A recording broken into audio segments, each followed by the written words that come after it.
الحمد لله نحمده ونستعينه ونستغفره ونؤمن به ونتوكل عليه ونعوذ بالله من شرور أنفسنا ومن سيئات أعمالنا ونشهد أن لا إله إلا الله وحده لا شريك له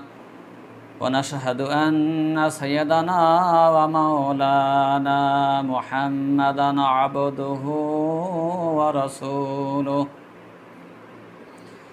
الذي أرسله بالحق بشيرا ونذيرا وداعيا إلى الله بإذنه وسراجا منيرا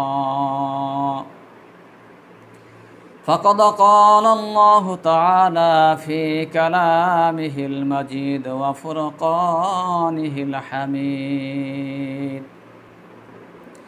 إن الله وملائكته يصلون على النبي يا أيها الذين آمنوا صلوا عليه وسلموا تسليما اللهم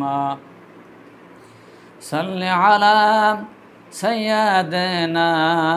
مولانا محمد وعلى آل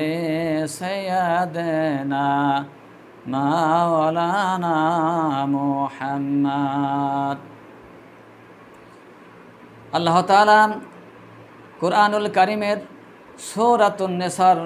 ৭৪ নম্বর আয়াতে বলেন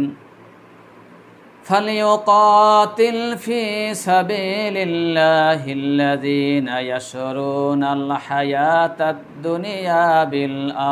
আখিরাহ। দুনিয়ার জীবনের সুখ সুবিধাকে যারা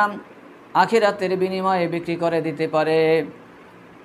শুধু তারাই দিনের জন্য সংগ্রাম করার যোগ্য। ওয়ামান ইউকাতিল ফি সাবিলিল্লাহি ফায়ুকতাল আও ইয়াগলিব ফাসাউফা নু'তিহি আজরান আযীমা। দিনের পথে সংগ্রাম করতে গিয়ে যারা শহীদ হয়ে যায় অথবা বিজয়ী হয় অচিরেই তাদেরকে আমি মহাপুরস্কার দান করব।